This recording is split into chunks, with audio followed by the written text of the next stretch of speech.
Hey guys, and welcome to a brand new video here on FPL Now. Today we're going to be going over a wildcard draft for game week 23. So if you're excited for the video, as always, make sure to drop a like down below. Let's try and hit 50 likes. Leave a comment. Are you thinking of playing your wildcard anytime soon? Subscribe if you're brand new. Ring the notification bell. With all of that out of the way though, let's get into the video, and I really hope that you enjoy.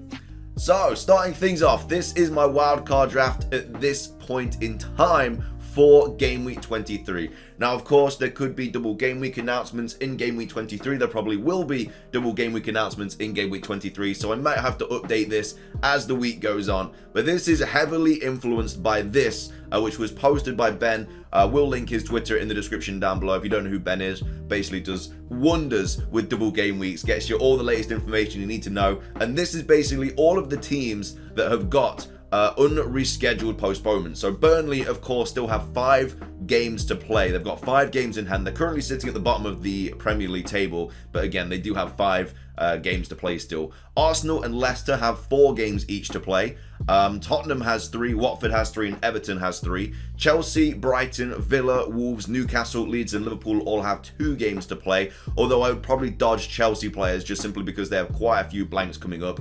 Arsenal players also have quite a few blanks, but you can bench those players on the days they do have blanks, because you know you should kind of have a good bench at this point in FPL just because of all the postponements to COVID and everything like that. And then Crystal Palace, Southampton, Norwich, and United all have 1 game left to reschedule, and then Brentford, West Ham, and City have no games to reschedule. So you probably want to dodge Brentford players 100%. They're not exactly playing well at the moment anyway, but yeah, they have no rescheduled games.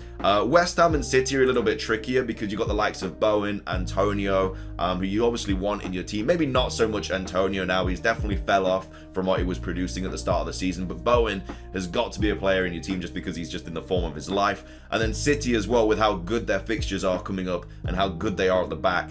I mean, forwards are a little bit more difficult because you don't really want to be playing players that are likely to get rotated, which is obviously what all City players are like. But at the back, you know, the likes of Cancelo, Laporte, who's a little bit more nailed than Diaz this season as well. Diaz did miss the last game. I'm not sure why, but he was on the bench. But yeah, I don't even know. But with how good their fixtures are, you kind of want to get those locked in City players. But anyway, this is the team that I've whipped up. So in goal we have Foster and De Gea. De Gea again only has 1 unrescheduled game so far, but just has some really nice fixtures coming up.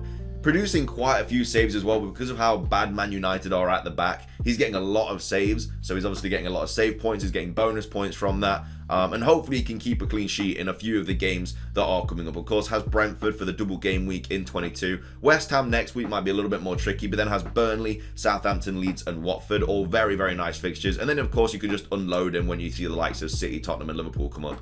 And you can change into a different keeper. I don't know, maybe like Ramsdale, or even maybe Sarr. Sarr, again, producing another worldy display against... who did Wolves play? Southampton, was it? I can't remember. But either way, he got like 9 saves. So got like bonus and everything like that. So yeah, Sarr could also be a really nice option once you want to get rid of De Gea.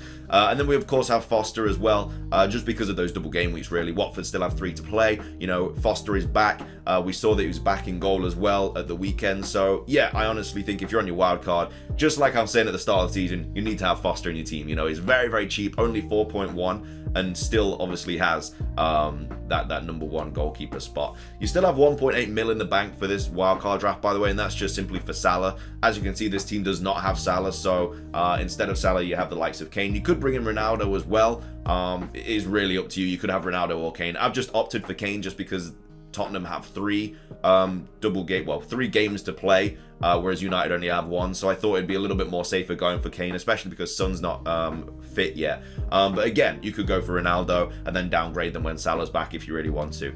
At the back, we have White, Laporte, Trent, Cancelo, and Reguilon. So again, White having 4 games still unscheduled, I think is a really nice option just to have on your bench until you need him. They do play Burnley next week as well at home, so that could be a nice little clean sheet there if you do bring in Ben White this week. You could go with the likes of Tierney as well if you really wanted to. I just think Ben White, with how cheap he is, you know, he does have all those games coming up. They do blank a little bit, which is why you have to be a little bit kind of cautious when you bring in Arsenal players, because they do blank in 25 and 27. But 27, so many teams blank, that could easily be a free hit team. right there, because I think the likes of Chelsea blank, I think Liverpool blank maybe. It should say on like their actual fixtures and stuff. So yeah, Liverpool blank in 27. I think Leicester blank in 27. There's a lot of teams that blank in 27. So definitely could be free hitting in that game week, especially if you're tripling up on Liverpool. You do have Salah back then. You have Jota, you have Trent, you have 2 Arsenal players. If you have any Chelsea players at that point, there's so many teams that are going to be blanking. So yeah, definitely if you have your free hit, you probably want to be using it in 27. Although there's another big blank in 30. It honestly just depends what your team's looking like there. We also have Laporte and Cancelo for City. Laporte, honestly, just a little bit more nailed this season. As you can see, he's just been playing 90 every single game week, apart from 14. But lately, I mean, like, he's been playing every single game. So I've gone for him a little bit more over than Diaz, just because I feel like he has more attacking threat as well. He has scored a couple of goals this season. He has had an offside goal as well. And Diaz is more. So, yeah, definitely gone with Laporte instead. Trent, I mean, he's just a staple. You have to have him on your team at this point. Cancelo, another staple. His price is shot up, by the way. It's actually insane. He's 7 mil now, which is just crazy. But yeah, another 11-point haul. It's just, I know they don't have any good games in hand, but with how good City are, I think that's just a clean 12 points from double City defense for the next 3 games. Like Southampton, Brentford, and Norwich. I can't see any of those teams scoring. Maybe Southampton on a Ward-Prowse free kick or something, but apart from that, I just think it's 12 points. Every single game week for the next 3 if you double it up on City. And then we've got Reguilon in as well, just simply because of the Tottenham games that, again, do need to double up. Tottenham here, as you can see, they still have 3 games in hand, and one of those is against Burnley as well, I do believe. So yeah, you obviously want to be bringing in players that are targeting Burnley. Burnley are playing awful this season, as well as the fact they've got so many games to play.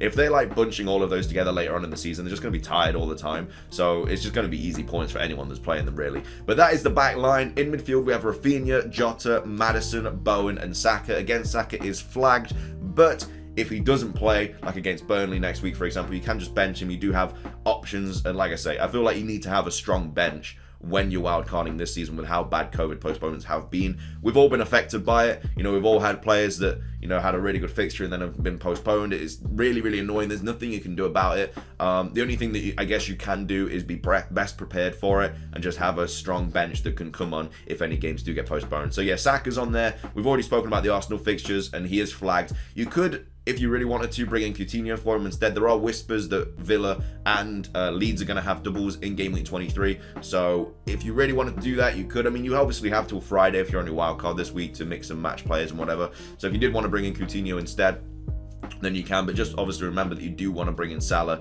in a couple of weeks as well, so you might want to save a transfer for there, because you'll probably have to take out Kane and then also another player to bring in Salah, so that's obviously using 2 transfers. So when you're using a wild card, you don't really want to be using a free transfer the week after, because your team should be good for the next few weeks at least. We have Bowen in this team as well, just because in the form of his life, and they still have some really nice fixtures coming up. They've got United next, but then they've got Watford, Leicester, Newcastle, so really nice fixtures for Bowen there. Definitely captaincy worthy, I think, as well in a couple of those games. Maddison is in here as well, just simply because they have so many games to play. They don't have the best fixtures coming up, so again, you could bench him when he's playing Liverpool and stuff, and he does blank in 27, so again, another play. There's so many players on this team that are going to blank. So Saka's going to blank, Maddison's going to blank, Jota's going to blank, White's going to blank, Trent's going to blank. If you have Salah, he's going to blank. So many players are going to blank in 27, so yeah, I think if you do go with this wildcard draft, you are going to be kind of creeping up on that free hit, unless obviously you use your transfers from now until then to kind of sort that problem out. And then we also have Rafinha as well, again, just because of the whispers that that Villa and Leeds are going to have doubles. And then up top we have Watkins, Kane, and King. King or Dennis, whichever really you want to go for. I've gone with King just simply because he is on penalties. He had a lot of chances as well against Newcastle. He just could not finish, which was really unfortunate as a King captain of this week. And then, of course, the extra news that now the Burnley game has been postponed. But again, nothing you can do about that. In hindsight, I probably should not have captained King, just simply because the Burnley game against Leicester got postponed. It was probably going to get postponed against Watford. But I don't know. I was just hoping, there's 2 really good fixtures there. He might get a lucky pen or something. But that, of course, didn't happen, and it got postponed, and then it's got postponed. So yeah, really, really unfortunate there. But again, just means there's more games for King to play in the future. So if you do hop on him now, or Dennis, then you're sitting pretty. We've got Kane as well. Again, Kane or Ronaldo is really up to you. I mean, there's not really any other midfielders that you bring in to kind of go to Salah, apart from the likes of De Bruyne, who obviously is in the form of his life right now. Well, not the form of his life, but he's playing really well. But again, don't really have any doubles coming up. Do you really want 3 players on your team that are just not going to be doubling at all from the same team as well? Like, it's a little bit unsafe at the moment to have like 3 players from the same team in case of any postponements and stuff. So yeah, your bench will have to obviously come into effect if that happens. But yeah, I think Kane is just the best option, really. I mean, obviously he might get injured against Leicester, you never know. And he does have Chelsea the week after, but again, he could double in 23, could double in 24 with Southampton and someone else. You know, they do still have Burnley to play, so they could, you know, double at any of those times and have Burnley, which is obviously a really nice option. Might give him the armband if that is the case there. And then we have Watkins as well. Watkins just has a really, really nice run of games coming up. Slight worry about like getting benched and stuff now that Coutinho's in the squad and stuff, but I feel like it's more likely going to be Danny Ings, and then Watkins is just going to move into the middle. I mean, Watkins can play on the left, play on the right, play through the centre, so I think he's less of a risk than if you had like Danny Ings or someone like that. But that is my Game Week 23 wildcard draft. Again, if there is like double game weeks announced and stuff, then I'll probably make an updated one. I know a lot of people are kind of using wildcards lately and free hits and stuff just to attack all those double game weeks. But again, I just would be a little bit cautious, a little bit careful because of all the postponements and stuff. I feel like we're through the thick of it now, and we might be coming to the better end of it. And of course, there's no Burnley players in this draft as well. I mean, there could be times where Burnley have a triple game week, and in that case, then yeah, you obviously want one in your team. But apart from Cornet, like, who do you really want? Like, Burnley are just not very good this season. There's not really good options anywhere. Again, you could bring in maybe the goalkeeper like Pope or someone, or Corner. I think they're probably the only options I would think about. But again, Burnley are just very lackluster this season. I don't really think it's worth it. But anyway, that is my double game week. Double game week? My Game Week 23 draft, should I say. My wildcard draft. Hope you guys enjoyed it. If you did, drop a like down below. Leave a comment, subscribe. Let me know if you're using your wildcard. That's everything from me, though. Have a fantastic rest of your day. And until next time,